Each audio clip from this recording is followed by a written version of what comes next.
नमस्कार दोस्तों, आप देख रहे हैं क्रिएटर IYS और ये है हमारी स्पेशल सीरीज रंग। आज के एपिसोड में हम मिले डॉक्टर प्रियंका जैन से, जो एक अनुभवी गायनेकोलॉजिस्ट हैं हृदयांश हॉस्पिटल मथुरा में। इस वीडियो में डॉक्टर प्रियंका जैन ने हमसे शेयर की अपनी डॉक्टर बनने की जर्नी, पेशेंट्स केयर का असली मतलब और कैसे मुस्कुराता भारत टीम समाज में पॉजिटिविटी और अवेयरनेस ला रही है। साथ ही हम बात करेंगे रंग की इम्पोर्टेंस पर, जो सिर्फ ज़िंदगी को ही नहीं बल्कि पेशेंट्स के चेहरे पर मुस्कान भर देती है। तो इस एपिसोड को अंत तक ज़रूर देखिए और इस इंस्पायरिंग कन्वर्सेशन का हिस्सा बनिए। धन्यवाद। सभी दर्शकों को एक बार फिर मेरा नमस्कार। होली के इस महीने में हम इसको रंगोत्सव भी बोलते हैं और फागुन का महीना हम हिंदी में बोलते हैं। इस पॉडकास्ट का मेरा लेने का मतलब केवल इतना है कि मैं सोचता हूं कि लोगों को हम किस तरीके से उनके जीवन में रंग भरें।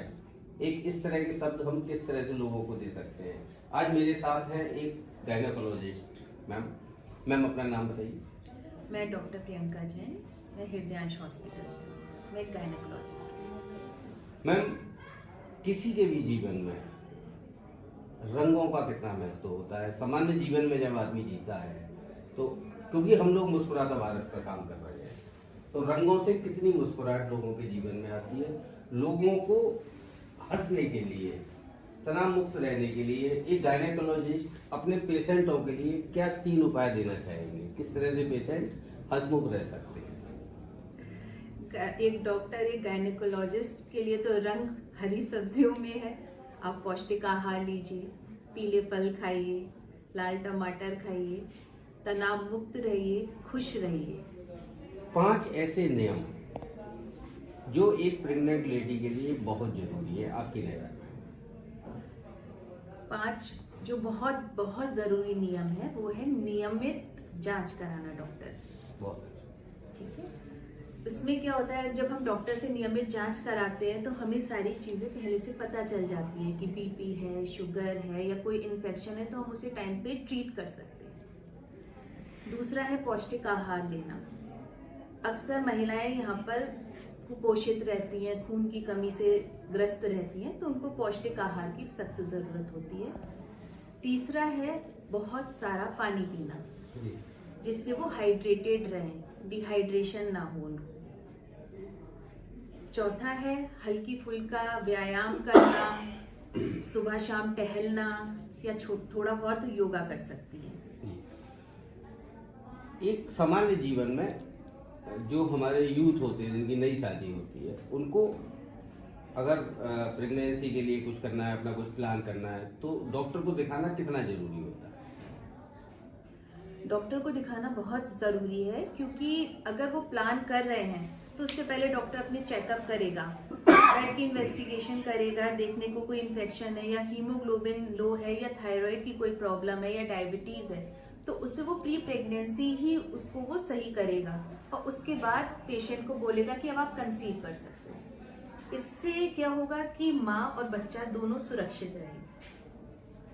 गायनेकोलॉजिस्ट होने के नाते मैम, एक बड़ा सामान्य सा क्वेश्चन मैं आपसे पूछ रहा हूँ। जो छोटे छोटे बच्चे होते हैं, वो अपने हो या पड़ोसी के हो या अपने शहर के हो या अपने देश के हो, बच्चों के साथ समय व्यतीत करना किसी के भी जीवन में कितना महत्व रखता है? बहुत जरूरी है, क्योंकि बच्चे एकदम निश्चल होते हैं। उनसे आप ना वो छोटी छोटी चीजें सीख सकते हैं जो हम बचपन से खुद भूल गए हैं। उनके साथ हम अपना बचपन जी सकते हैं। मतलब जो बच्चे आपस में शेयर करते हैं, आपस में एक दूसरे की केयर करते हैं, आप उनके साथ रहें तो काफी हद तक लोग स्ट्रेस फ्री हो जाते हैं। आज इस पॉडकास्ट में मैम आपने एक ऐसा उत्तर मुझे दिया जिससे मैं गदगद हुआ कि आपने ना मुझे फ्रूट्स के रंग के बारे में बताया कि टमाटर का रंग ऐसा होता है और बहुत सारे फलों के बारे में मुझे बताया। तो जो हमारे सीजनल फ्रूट्स होते हैं, जैसे किलो या संतरा होता है या अमरूद आता है या ककड़ी आती है, खरबूजा आता है, हर चीज का एक रंग होता है। तो क्योंकि हम लोग इस महीने में रंग पे ही काम कर रहे हैं, तो जैसे जो कोई प्रेग्नेंट लेडी होती है, बहुत सारी भ्रांतियां समाज में हमारे में अलग अलग तरह की होती हैं। तो आप जो युवा लोग होते हैं उनके लिए इस होली के पवित्र महीने में या रंगोत्सव के महीने में क्या सलाह देना चाहेंगे उनको?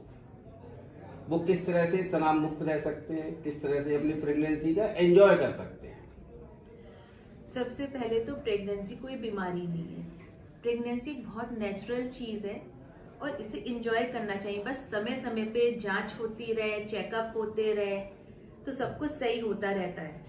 अच्छा खाना, अच्छा व्यायाम, अच्छा से पानी पीना, आयरन फोलिक एसिड की टैबलेट्स लेना, कैल्शियम की टैबलेट्स लेना और तनाव मुक्त रहना। ज्यादा स्ट्रेस नहीं लेना चाहिए कि क्या होगा, नॉर्मल होगा कि नहीं होगा, बच्चे के संग कोई दिक्कत तो नहीं होगी। इतने स्ट्रेस की जरूरत नहीं है। आप अपने डॉक्टर पे छोड़िए, वो आपको मेंटेन करेगा। वो आपका समय समय पे आपको बताता रहेगा क्या होना है, कब इंजेक्शन लगना है, कब टिटनेस का टीका लगना है, कब कौन सी मेडिसिन लेनी है। सब सही रहेगा। बहुत अच्छा मैम। एक और क्वेश्चन मैं आपसे लूंगा कि आजकल की जो हमारे युवा बच्चे खासतौर से जो एजुकेशन में हैं, जो पढ़ाई में कर रहे हैं, आजकल बहुत तनाव में कई बार हो जाते हैं एजुकेशन को लेके, क्योंकि आप बरेली से निकले और कानपुर तक पहुंचे, वहां से आपने एमबीबीएस किया और डीजीओ किया। आप उन बच्चों को जो तैयारी कर रहे हैं, बहुत सारे बच्चे एमबीबीएस में नहीं आ पाते किसी भी कारण से, तो वो उनका जो तनाव होता है उसको हटाने के लिए आप एज ए डॉक्टर क्या कहना चाहेंगे? तनाव की तो कोई जरूरत ही नहीं है। मेहनत करना है, एक लक्ष्य बनाना है कि हमें क्या चाहिए। अगर हमें डॉक्टर बनना है या हमें इंजीनियर बनना है या हमें कुछ और भी जो भी बनना है, फैशन में जाना है, अपना लक्ष्य केंद्रित करो और उसकी तरफ ही अपने सारे प्रयास करो। अपने माइंड को डिस्ट्रैक्ट नहीं करना है। सबसे इम्पोर्टेंट है कि चलो थोड़ी देर मोबाइल देख लें, कि थोड़ी देर इधर कर ले, बातें कर ले, इन सब में डिस्ट्रैक्ट नहीं करना है।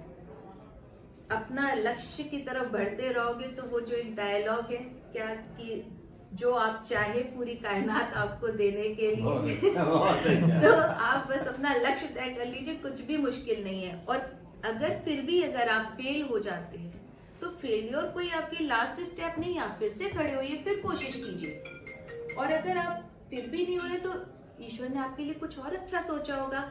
बस कभी भी डिसहार्टेड नहीं होना है। मुश्किल नहीं है कुछ भी, अगर ठान लीजिए बस नहीं मैम, प्रियंका मैम अपने जीवन में खुशी लाने के लिए, तनाव मुक्त रहने के लिए, या वर्किंग का बोझ बहुत आ जाता है, उससे रिलैक्स होने के लिए क्या करते हैं? थोड़ा बहुत मेडिटेशन कर सकते हैं, म्यूजिक सुन सकते हैं और आप घूम सकते हैं। ब्रेक लीजिए, थोड़ा थोड़ा घूम के आइए, जी, अपने फ्रेंड्स से बात कीजिए। बहुत अच्छा, बहुत अच्छा। छोटे भाइयों को क्या सलाह देना चाहेंगे, जो नन्हे मुन्ने बच्चे हैं, जो अभी हाई स्कूल में आए हैं या इंटर में आए हैं? आजकल क्योंकि अगर जो भी आपने अब तक तो सब बच्चे इतने एडवांस हो गए, सब डिसाइड कर लेते हैं उन्हें क्या लेना है, क्या करना है फ्यूचर में। तो उस हिसाब से आप अपनी कोचिंग, अपनी पढ़ाई उसी हिसाब से अपनी केंद्रित करिए। बहुत टेंशन नहीं लेना है, सिर्फ पढ़ाई भी नहीं करनी है, थोड़ा बहुत खेलना भी है, अपने आप को स्ट्रेस से बचाना भी है और ये सोचना है कि आप जो बने ना बने पर आपकी जिंदगी बहुत कीमती है। कुछ भी स्ट्रेसफुल नहीं करना है, कुछ भी ऐसा नहीं सोचना है कि बस खत्म हो गया, ऐसा कुछ नहीं। लाइफ बहुत सुंदर है, बहुत अच्छी है और सबके साथ कुछ ना कुछ अच्छा होता ही है। उत्सव जब आते हैं मैम, ये मेरा अंतिम क्वेश्चन है, उत्सव जब आते हैं, हमारे उत्सव कह लीजिए या त्योहार कह लीजिए, जैसे होली का ही पर्व आ रहा है, इसका लोगों को किस तरह से आनंद लेना चाहिए? फेस्टिवल तो होते हैं मोनोटोनस लाइफ को उसमें एंथुजियाज्म भरने के लिए, जी, तो बिल्कुल एंजॉय करना चाहिए। आराम से हर्बल रंगों से खेलिए, गुलाल से खेलिए, मीठे पकवान खाइए, एंजॉय करिए।